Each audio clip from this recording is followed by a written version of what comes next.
بسم اللہ الرحمن الرحیم۔ السلام علیکم، کیسے پیارے بچے، امید کرتی ہوں خیریت سے ہوگے۔ آج ہم کرنے والے ہیں صفحہ نمبر 61 کے اوپر الفاظ کا صحیح استعمال، جس میں ہمارے پاس ہے متشابہ الفاظ۔ متشابہ الفاظ ایسے الفاظ کو کہا جاتا ہے کہ جن کے تلفظ ایک جیسے ہوتے ہیں، صرف املا میں جو ہے وہ الگ الگ طرح سے ان کو لکھا جاتا ہے، ٹھیک ہے، یعنی ان کے حروف مختلف ہوتے ہیں لیکن بولنے میں وہ ایک ہی طرح سے بولے جاتے ہیں۔ تو یہاں پر ہمارے پاس کچھ الفاظ دیے گئے ہیں، اس کے آپ کو انگریزی میں معنی بھی بتائے گئے ہیں، آپ کو صرف ان کو اپنے جملوں میں استعمال کرنا ہے جس سے ان کے جو معانی ہیں وہ واضح طور پر پتہ چل سکیں۔ تو شروع کرتے ہیں اپنا سبق، بسم اللہ الرحمن الرحیم۔ سب سے پہلا ہمارے پاس جو لفظ ہے وہ ہے باز۔ باز پرندے کو کہتے ہیں، شاہین، باز، اس طرح کے جو پرندے ہوتے ہیں تو جن کے بارے میں علامہ اقبال نے اپنی شاعری میں بہت زیادہ استعمال بھی کیا ہے ان کو۔ تو اس کا ہم جملہ بنا سکتے ہیں، کالے پروں والا باز گھنے درختوں پر مختصر سا گھونسلہ بناتا ہے، ٹھیک ہے۔ اور بعض عین کے ساتھ اگر الف کو ہٹا دیا جائے تو اس کا مطلب ہوتا ہے تھوڑا، ٹھیک ہے، بعض حصہ، تھوڑا سا حصہ۔ تو بعض لوگ دل کے بہت نرم ہوتے ہیں۔ بعض کا مطلب ہوتا ہے کہ سب اس میں شامل نہیں ہیں، بلکہ کچھ لوگ اس میں شامل ہیں اور باقی لوگ اس کے اندر شامل نہیں ہیں۔ اچھا، اس کے بعد ہمارے پاس یہاں پر جو اگلا لفظ ہے وہ ہے فعل۔ تو فعل کے اندر ہمارے پاس یہاں پر بچوں ایک آتا ہے یہ کے ساتھ اور ایک آتا ہے عین کے ساتھ۔ تو ایک فعل کا مطلب ہوتا ہے پاس نہ ہونا، فیل ہو جانا۔ رضوانہ اس مرتبہ ریاضی میں فیل ہو گئی۔ اور ایک عین کے ساتھ آتا ہے جس کو آپ انگریزی میں ورب کہتے ہیں، کوئی کام کرنا۔ تو فعل کلموں کی 3 قسموں میں سے ایک قسم ہے، ٹھیک ہے، فعل کسی کام کے کرنے کو کہتے ہیں۔ اب اس کا کچھ بھی جملہ بنا سکتے ہیں، ٹھیک ہے، مجھے اس کا یہ فعل اچھا نہیں لگا، اس کا یہ کام اچھا نہیں لگا۔ تو یہ ہمارے پاس فعل اور فعل بولنے میں ایک ہی جیسے لگتے ہیں۔ قمر اور قمر، ان کے تلفظ میں بھی تھوڑا سا فرق ہے، ٹھیک ہے، قاف موٹا قاف ہوتا ہے اور کاف باریک ہوتا ہے۔ تو قمر چاند کو کہتے ہیں، چاند کی ایک صورت کو کہتے ہیں، اور قمر ویسٹ کو، جو ہماری اللہ تعالیٰ نے جسم کے اندر ایک حصہ ہے، اس کو قمر کہا جاتا ہے۔ تو گردش شمس و قمر اللہ تعالیٰ کی قدرت کی ایک نشانی ہے۔ یہ جو سورج اور چاند چکر لگا رہے ہیں تو اللہ تعالیٰ نے سورہ یاسین میں اس کا ذکر فرمایا ہے کہ یہ اللہ تعالیٰ کی نشانیوں میں سے ہیں۔ اور قمر شرارت کرنے کی وجہ سے بلال کی کمر پر چوٹ لگ گئی، ٹھیک ہے۔ اچھا، قاری اور قاری، یہ بھی اسی طرح سے قاف اور کاف کے فرق کے ساتھ ہے۔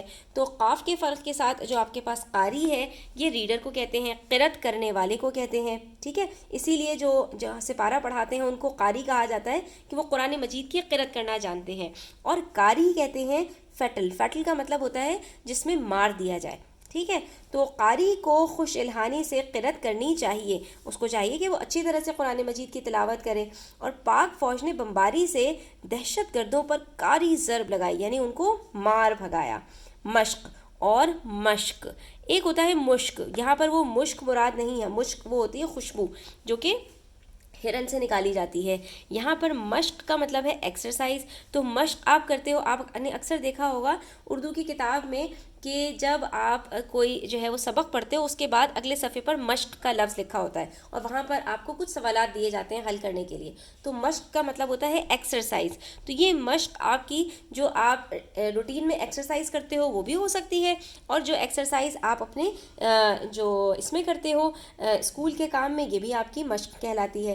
تو صبح کے وقت چہل قدمی اور مشق اچھی صحت کے لیے ضروری ہے۔ اور مشق کہتے ہیں واٹر بیگ کو، یعنی پہلے زمانوں میں جب لوگ چمڑے کی بوتل استعمال کیا کرتے تھے پانی کو اسٹور کرنے کے لیے، جب یہ پلاسٹک کی بوتلیں نہیں ہوا کرتی تھیں تو اس وقت یہ مشق استعمال کیا جاتا تھا۔ یہ سفر کے لیے بہت کارآمد ہوتا ہے، اس کے اندر فائدہ یہ ہوتا ہے کہ آپ کئی دنوں تک اپنا پانی محفوظ رکھ سکتے ہیں۔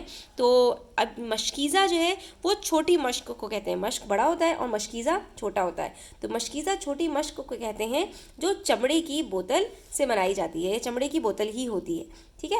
اب ہے ہمارے پاس ہلال اور حلال۔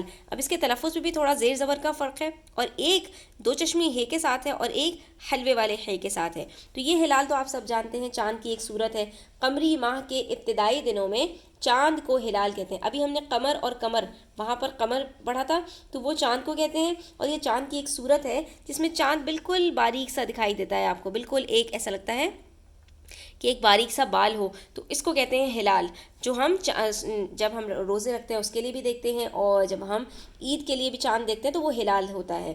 حلال کہتے ہیں کوئی چیز اللہ تعالیٰ نے ہمارے لیے جائز کی ہے یا نہیں، تو جو چیز جائز ہے وہ حلال ہے، جو جائز نہیں ہے ناجائز ہے وہ حرام ہے۔ تو حلال طریقے سے رزق کمانا اور تلاش کرنا فرض ہے، یہ بھی عین عبادت ہے، اور یہ ہمارے لیے ضروری ہے، یہ نہ ہو کہ ہمارے کھانوں میں حرام کا ایک لقمہ بھی چلا جائے۔ نظر اور نظر، ٹھیک ہے، یہ زوئیں کے ساتھ ہے اور یہ زے کے ساتھ ہے یا زال کے ساتھ ہے۔ تو یہ نظر تو آپ کو سب جانتے ہیں، بینائی کو کہتے ہیں، آئی سائٹ کو کہتے ہیں، لیکن یہ جو زال یا زے کے ساتھ ہے، زال کے ساتھ ہے، زے کے ساتھ نہیں ہے، یہ زال کے ساتھ ہے، اس کو کہتے ہیں آفر کرنا، ٹھیک ہے۔ تو نظر کہتے ہیں منت ماننا یا کسی کو کوئی تحفہ دینا، ٹھیک ہے۔ تو اب احادیث مبارکہ کے اندر نظر ماننے کا مطلب یہ ہوتا ہے کہ جیسے اگر میرا یہ فلاں کام ہو گیا نا تو میں 10 رکعت نفل پڑھوں گی، یا میں 10 مسکینوں کو کھانا کھلاؤں گی، یا میں روزہ رکھوں گی۔ تو نبی کریم صلی اللہ تعالیٰ علیہ وسلم نے اس سے منع فرمایا۔ حضرت عمر رضی اللہ تعالیٰ عنہ نے فرمایا کہ نظر سے کوئی انسان کی، مفہوم مبارک ہے کہ نظر سے انسان کی تقدیر نہیں بدل جاتی ہے، صرف کیا ہوتا ہے کہ جو کنجوس ہوتا ہے نا اس کی جیب سے پیسہ نکل آتا ہے، ٹھیک ہے۔ تو یہ مفہوم مبارک ہے۔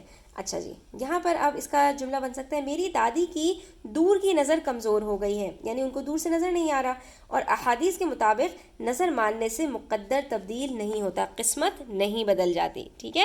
تو نظر ماننا اتنا پسندیدہ بھی نہیں ہے، آپ کو جو کام کرنا ہے آپ اللہ تعالیٰ کے لیے کریں، ٹھیک ہے، اور اللہ تعالیٰ سے دعا مانگیں تو اللہ تعالیٰ آپ کی بات ضرور پوری کریں گے۔ ہاں لیکن اتنا پتہ ہونا چاہیے کہ نظر یا منت ماننا منع نہیں ہے، مطلب جائز ہے، ٹھیک ہے۔